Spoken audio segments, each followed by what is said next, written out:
Alright everybody, welcome back to the channel. So of course yesterday we had the news regarding that Liverpool is no longer for sale, according to John W. Henry. And yeah, I've been talking to people privately about this and I can't really seem to get my head round some of it, but I'm going to do a little video for you and just let you know where I stand with it all really, basically. So let's start with what actually got said. So this was mentioned to the Boston journalists over there. Nothing to do with anyone from England, anything like that.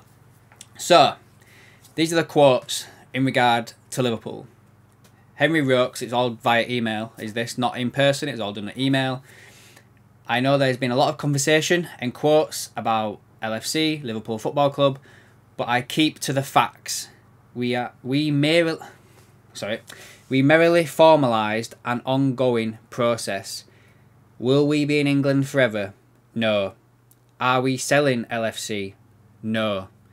Are we talking with investors about LFC? Yes. Will something happen there? I believe so, but it won't be a sale. Have we sold anything in the past 20 years? Which is obviously the whole FSG group, everything they've got. They've not sold anything, basically. So, that's the quotes. That's the main part of it all.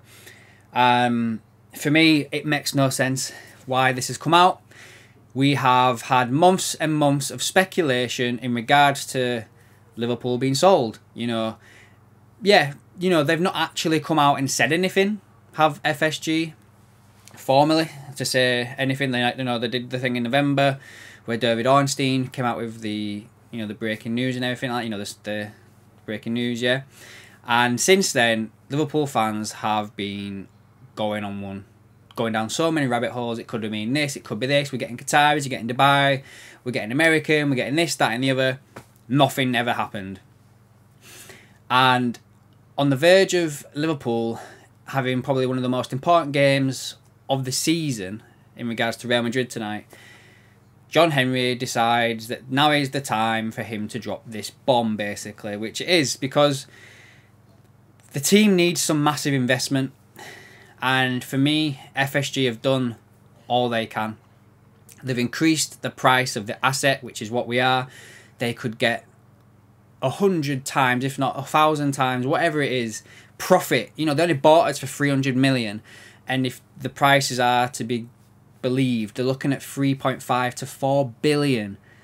That's incredible, profit that you have gained on something that you have no passion in, which they don't, guys. They have no passion in Liverpool, only the dollar sign that it's going to make them money, right? And we need massive investment in this squad. We can all see it from in the midfield. We've got midfielders leaving for nothing. Nothing. We're getting no money from Naby Keita, the Ox, Milner, gone. With no money coming in. Bobby Firmino's potentially going. Gone. No money coming in. We've got an aging midfield of Fabinho and Henderson, who will need replacement. We've got Thiago, who's good, also aging, also injury prone. So we need at least 3 midfielders coming in, and we're seeing loads of rumours going around everywhere that we will be signing Jude Bellingham in the summer. And he's going to cost 100 million plus. Now, do you reckon that Dortmund are going to do something like we did with Jota, where we didn't pay anything for the first year? Or they take it in instalments over the length of his contract, where we pay 25 million this year, 25 million the year after, whatever it is? No, they're going to want the majority of the fee up front. And is FSG going to fund that? And if they do, is that the only player we're going to sign in the summer? Without any new owners or investment, the way FSG have done things in the past, that is how I see our summer going. Unless we are starting to sell some players. Maybe Mo Salah's going to be sold. Maybe Fabinho will be sold. Maybe Alisson. Van Dijk. We've got to look at the team. Who would make us money if we sold them? Who? And you're looking at the top players, the best players in our squad. Like we had Coutinho. Is that going to be one of them situations again where we have to sell one of our big names to fund the revitalisation of the midfield? Nothing's off the table for me with FSG being still in charge this summer. Absolutely nothing. There is a couple of silver linings, I guess, that I could see a little bit different with it. Whereas obviously we had the Redbird investment into FSG, and that is FSG as a whole that was not into Liverpool.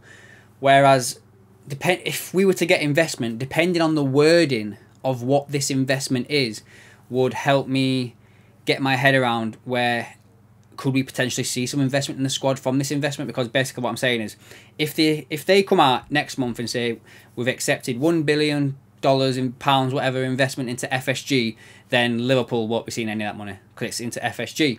But if they came out and said we've got £1 billion investment into Liverpool, then I'm not saying that Klopp's going to get £1 billion to spend in the summer, but he might get 150 million, 200 million of it to spend in the summer. You know.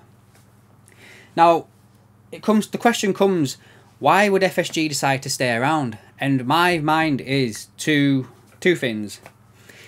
One, this is all a PR stunt, which is that somebody, don't know who, no names, this is just the way I'm thinking, somebody has come in and made an offer for Liverpool. Say 3 billion, 3.5 billion, whatever.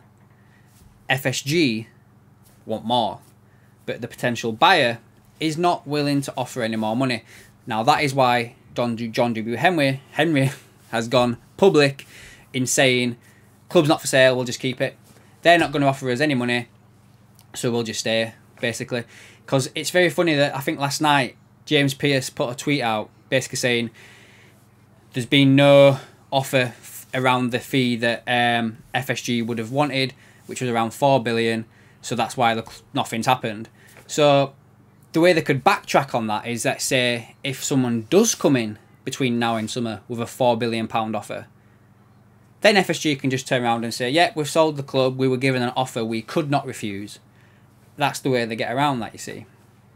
The other thing I'm thinking about is the Super League could be coming back, because you can guarantee we are, as well as all the other English clubs, one of the numbers of that 80 that has been spoken to in regards to starting the Super League up again. We will be one of them clubs, guaranteed, 100%.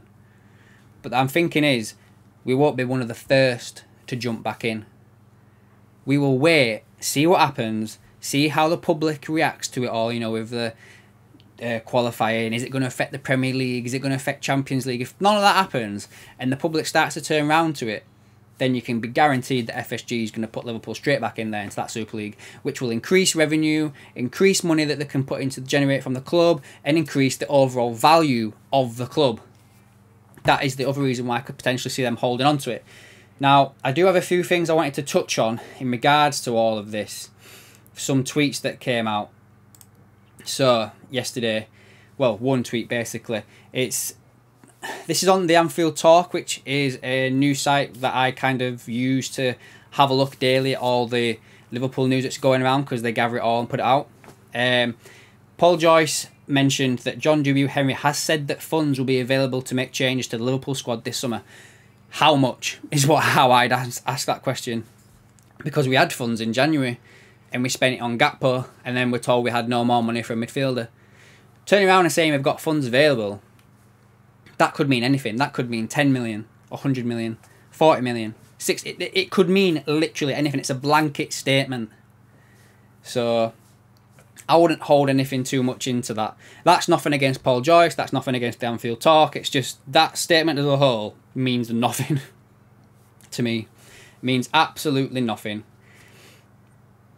You know, we've had a few other things that came out about David Ornstein with people coming to Liverpool and whatnot, and I'll cover that in another video. But yeah, that's the long and short of it, basically what I wanted to get off my chest with regards to this Liverpool news that came out last night. It's either one, they're keeping hold of the club due to the Super League or something like that, you know, maybe something's going to change with the TV rights, something like that. Or two, it's a PR publicity stunt where they're trying to get someone to up their bid into buying Liverpool. They're the two options, what I think it could be, guys. Anyway, let me know down below in the comments what you think on all this. Give this video a like if you've enjoyed it. And if you are new here, please subscribe to the channel to keep up to date with everything else I've got going on. And I'll catch you in the next one.